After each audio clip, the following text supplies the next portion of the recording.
राधे राधे, जय सिया राम। सर्वप्रथम आप सभी स्नेहीजनों को हरतालिका तीज के इस महान पर्व की बहुत बहुत शुभकामनाएं।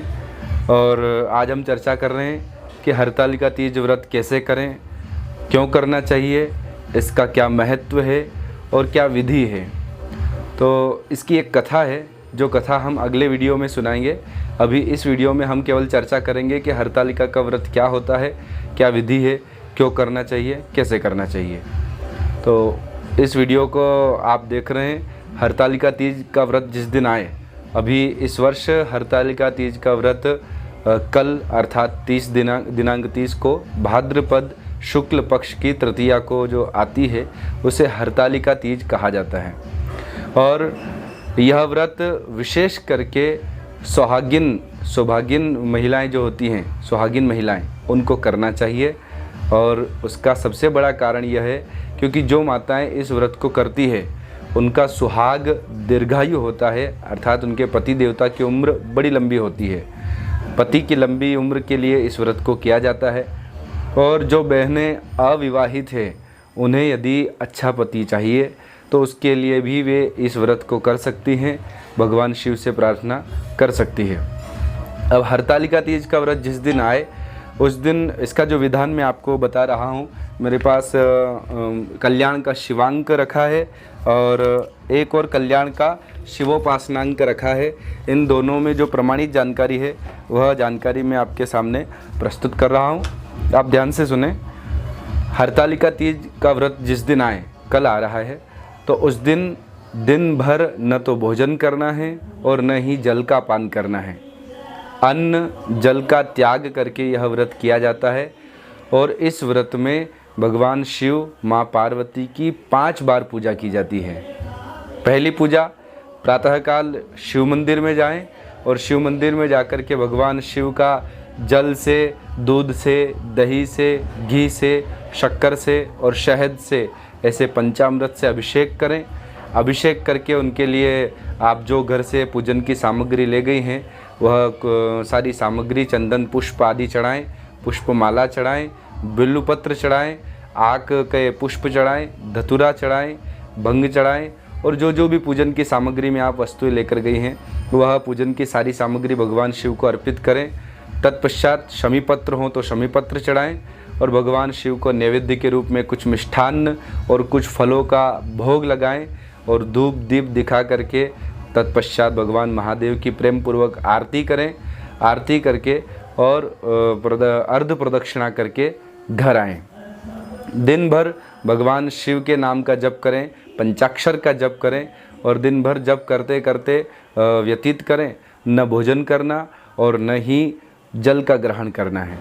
और सायंकाल का समय जब हो तो शास्त्र के अनुसार कल्याण के शिवांक में जो लिखा है उसमें ऐसा बताया है कि इस व्रत की 4 प्रहर की रात्रि में जो 4 प्रहर होते हैं उन 4 प्रहरों में पूजा होती है। कौन कौन से प्रहर?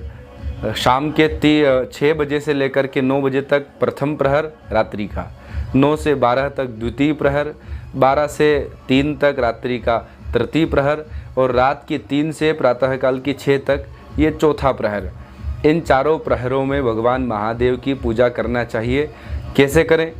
तो अपने घर पर या अपने पास में कोई मंदिर हो तो वहाँ मंदिर में सभी माताएं बहनें मिल कर के या पूरा कुटुंब मिल कर के या अपने घर में पूरा परिवार मिल कर के केले के पत्ते लेकर के आएँ और वहाँ मंडप बनाएं, ऊपर से बंधनवार बांधें, आम के पत्ते लगाएं, तोरण बनाएं और जैसा भी आपको उचित लगता हो झांकी सजा करके भगवान शिव का एक छोटा सा अस्थाई मंदिर बनाएं और उस मंदिर में बालू का शिवलिंग बनाएं।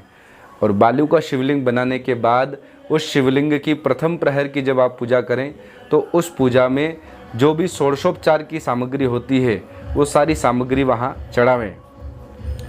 उसमें दूध, दही, घी, शक्कर, शहद आदि किंचित मात्र ऐसा आचमनी रूप में भगवान शिव के चरणों में चढ़ाएं, उस बालू के शिवलिंग के ऊपर चढ़ाएं और उसके पश्चात उनके ऊपर वस्त्र, जनेऊ, अक्षत, पुष्प आदि वस्तुएं चढ़ा करके बिल्वपत्र चढ़ाएं और बिल्वपत्र चढ़ाते समय उसके पीछे के डंठल को तोड़ करके चढ़ावें। और बिल्वपत्र के पश्चात शमी पत्र, अकाव का पुष्प हो, आक जिसे कहते हैं, अपामार्ग जिसे कहते हैं, सफ़ेद अपामार्ग अगर मिले, अकाव का पुष्प मिले तो वह अवश्य चढ़ाएं। और धतूरा मिल जाए तो और अच्छा होगा इस विशेष दिन के लिए। और इसके पश्चात भगवान महादेव को जो आप भोग लगे हैं वो भोग अर्पित करें। और भोग ले जाने के बाद जो भी आपने धूप दीप आदि की व्यवस्था करी है उससे प्रथम प्रहर की पूजा करें। फिर रात्रि का जो 9 से 12 का द्वितीय प्रहर लगता है उसमें भी इसी प्रकार पूजा करें। तीसरे प्रहर में भी इसी प्रकार और चौथे प्रहर में भी इसी प्रकार पूजा करें। और रात्रि में सोना नहीं है, पूरी रात्रि जागरण करना रहता है। भगवान शिव के नाम का जप करें, पंचाक्षर का जप करें, या ये न करें तो आसपास की माताएं बहनें मिलकर के भगवान शिव के जो भजन हैं उन भजनों को गाएं, गुणों को गाएं, या जो भी चर्चा शिव चर्चा करना हो वह शिव चर्चा करें और रात्रि जागते हुए बिताएं।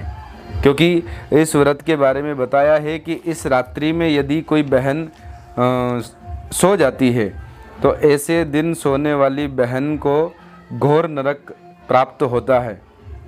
इसके बारे में बहुत शास्त्रों में एक बात लिखी है जो बहुत डरावनी भी है और पालन करने योग्य है, इसका पालन करना चाहिए।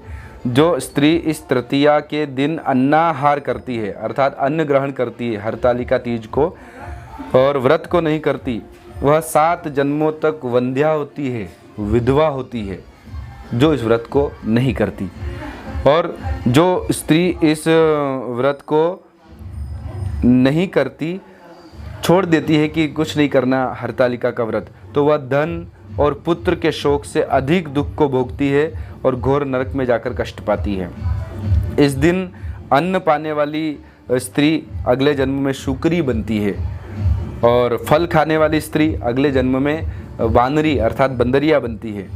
इस दिन जो बहन जल पीती है वह जल पीने वाली स्त्री अगले जन्म में टिटहरी बनती है और शरबत पीने वाली जोंक बनती है। दूध पीने वाली अगले जन्म में सर्पिणी बनती है। मांस खाने वाली स्त्री बाघिनी बनती है। दही खाने वाली स्त्री बिलारी बनती है। मिठाई खाने वाली स्त्री अगले जन्म में चींटी बनती है और सब चीज़ें खाने वाली मक्खी का जन्म पाती है। और इस दिन अगर दिन में या रात्रि में जो कोई महिला सोती है तो वह अगले जन्म में अजगरी बनती है और पति को धोखा देने वाली अगले जन्म में मुर्गी का जन्म पाती है। इसलिए बहुत सारी चीज़ें हैं, इस व्रत को अवश्य करना चाहिए। माताओं को अपने पति की लंबी उम्र के लिए इस व्रत को करना चाहिए और कुंवारी कन्याओं को अच्छा पति उन्हें मिले इस कामना से इस व्रत को करना चाहिए, पर अवश्य करें। अब एक विशेष बात, हमारे मालवा और हमारे राजस्थान में इस व्रत की एक पद्धति है। इस व्रत में 36 प्रकार के वनस्पतियों को लाया जाता है और वह 36 प्रकार की वनस्पतियाँ भगवान महादेव के वहाँ पर चारों प्रहर की पूजा में चढ़ाई जाती है। और प्रातःकाल फिर जिस समय वह शिवलिंग, बालू का शिवलिंग जो आपने बनाया है उसका विसर्जन करें और विसर्जन करने के पश्चात ब्राह्मण देवता को जोड़े से वस्त्र अर्थात ब्राह्मण पत्नी के लिए साड़ी, ब्राह्मण देवता के लिए धोती कुर्ते रुमाल और उनके साथ कुछ अन्न और कुछ दक्षिणा आदि देकर के उनको सीधा दान करें और दक्षिणा दान करें और प्रणाम करें और भगवान महादेव को प्रणाम करके घर लौटें। यह इस व्रत का विधान है। अगले वीडियो में मैं आपको इस व्रत की कथा सुनाऊंगा कि क्यों यह किया जाता है, किसने यह व्रत किया था। अभी आपसे प्रार्थना कि कल यह हरतालिका तीज का व्रत है, अवश्य कीजिए ताकि आपके पति की लंबी उम्र हो और जो कुंवारी बहनें हैं उनको अच्छा पति प्राप्त हो। जय सिया राम, राधे राधे।